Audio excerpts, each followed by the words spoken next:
Hey guys, welcome to BIM Easy. So today is the first video of our practical BIM problems and their solution series. As you saw in the video title, we will be discussing the issue of the sill height of the mid-landing windows.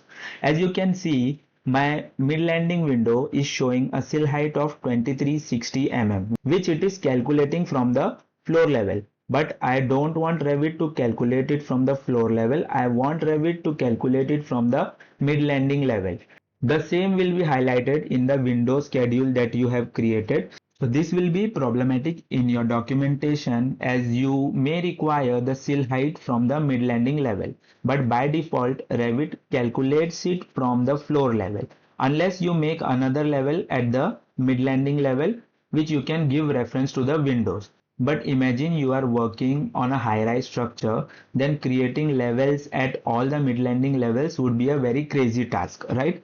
So let us see how we can do a workaround so that the sill height of the mid-landing window shows as 800 mm instead of 2360 mm. First of all, you will be required to create a project parameter.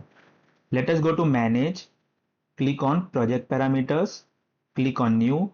Now you can create a project parameter or a shared parameter depending upon your requirement. Okay, so I'll just write over here mid-landing offset. Okay, we will keep it as an instance property because there can be multiple windows at the mid-landing level. Then the discipline should be common. Then the data type should be distance. So why we are keeping it distance? So that we can get this value. Okay, so in this particular thing you need to turn on this particular value. Values can vary by group instance, so this will be very helpful if you are working in groups. Now from here we will select the Windows category and click on OK. So this parameter is now created. I'll click on OK. Now in the Windows schedules, I'll go to fields.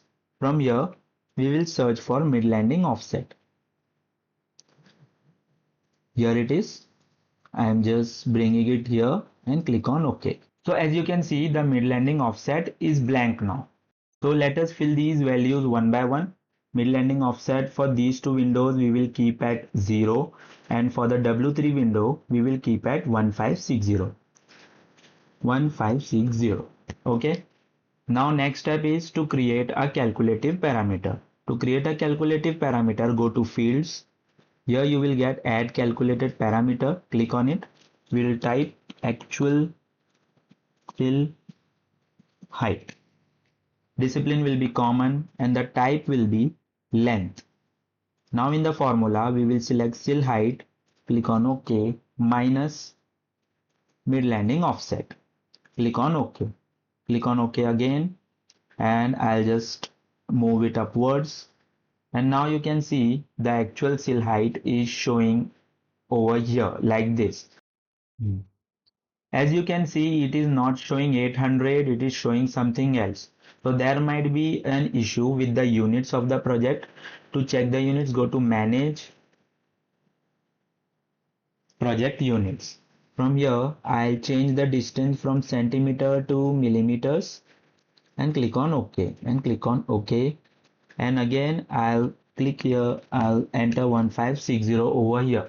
Now you can see my actual sill height is now 800.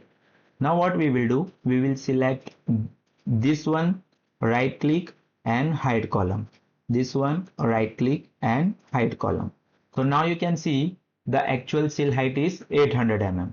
So this is how you can work around for the sill height of mid-landing windows. Guys, if you like this video, please subscribe to the channel because you will be seeing a variety of such kind of videos on my channel. Thank you so much.